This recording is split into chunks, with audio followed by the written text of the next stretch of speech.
The gavel hasn't dropped yet, but the courtroom is already alive with silent judgments. You can feel it, the electric tension of minds at work, even before a word is spoken. Lawyers don't need to hear your side of the story to know your truth. They're reading you like an open book, and you don't even know it. You shift in your seat, trying to find comfort in the unforgiving wood. Across the room, a lawyer's gaze lands on you. Not for a second too long, but just long enough. It's like being scanned by a finely tuned radar. You try not to react. The trick, you think, is to appear natural, whatever that means in this setting. A juror scratches an itch, another straightens their tie. And there it is, a microcosm of human behavior. Each movement is a signal, a clue. The lawyer notices, the quick nods, the overly still faces, the too eager affirmations. These aren't just nervous tics. They're data points. The lawyer sees someone nodding too quickly, a subconscious urge to align, to agree before disagreement is voiced. And there's the one who holds their breath. Just a beat too long. It's a pattern, not a fluke. This isn't random. What's happening here is a dance of perception. It's thin slicing, an ability to recognize patterns in behavior within seconds. The lawyer doesn't deliberate on this. It's instant. A mere glance, and your secrets are half shared. When someone shifts too much, or not at all, it speaks volumes, confidence, or discomfort. The lawyer sees the contrast. They're trained to notice who reacts too fast, who hesitates, who over-explains before being asked. It's a silent evaluation, a prelude to the verbal sparring that will soon follow. This isn't about the arguments yet. It's about the players. The lawyer stands, still as a statue, but mentally weaving through the room's energy, noting who can handle the pressure and who might crack.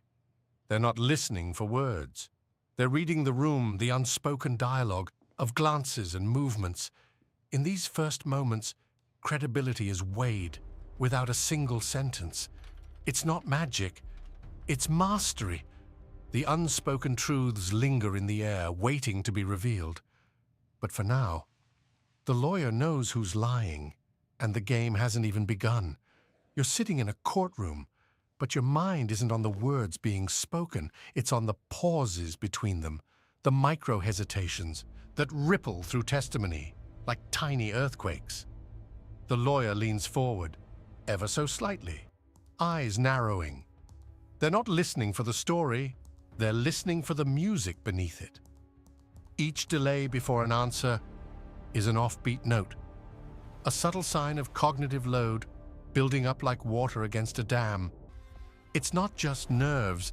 This is where the real game begins. The pressure cooker of legal questioning forces a person to juggle multiple thoughts, crafting answers, maintaining composure, and keeping stories straight. Each task adds weight. What's happening here is the mind's bandwidth is being tested. When someone repeats a question, it's a subtle maneuver, a tactic to buy time, to recalibrate. But to the trained eye, it's a signal. The lawyer notes the precision with which words are chosen, the mechanical way they roll off the tongue. Over-precise language is a red flag. It's like someone trying too hard to color within the lines, fearing any stray mark. This is how pressure exposes patterns. The confident ones often start with a smooth rhythm, but as questioning digs deeper, that rhythm can falter. Slight shifts in tone, a quick glance to the left. These betray a mind straining under the weight of its own narrative. It's not just what they say, but how they falter, when they say it. A testimony that sounds too perfect is a paradox. Flawless answers can indicate the opposite of what they intend. It's the imperfection, the stumbles and corrections that often ring more true. Lawyers know that under the surface of a seamless story, turmoil can be hiding. And then there are the moments when someone drifts off track. Their words meander, searching for a safe path. Back to the question, this isn't random. It's a sign of mental overload, of a mind racing to keep up with its own story. What's happening here is the pressure, is creating behavioral leakage. The inconsistencies become more pronounced. A repeated phrase might seem harmless, but repetition is a subconscious marker. It's an anchor in a sea of cognitive dissonance.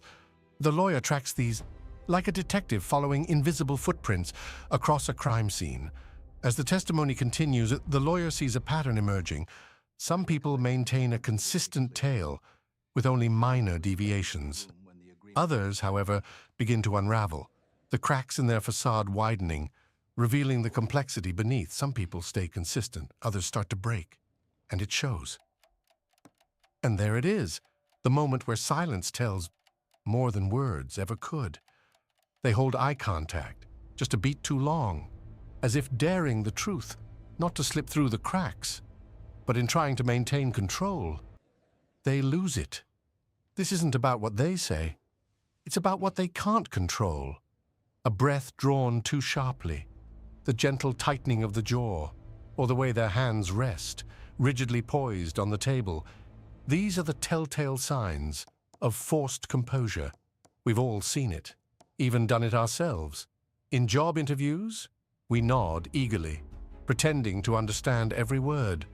At family gatherings, we smile through clenched teeth, feigning calm.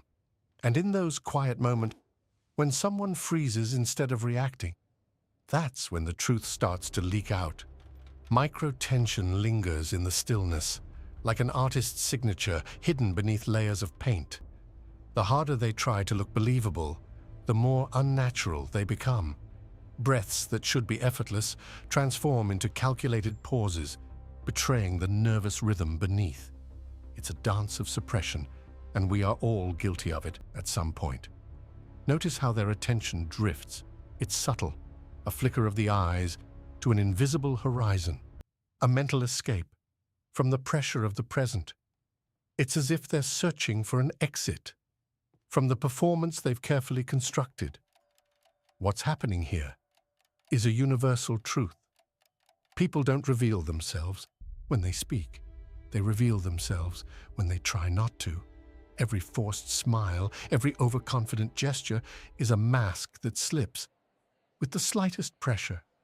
The courtroom is just one stage of many.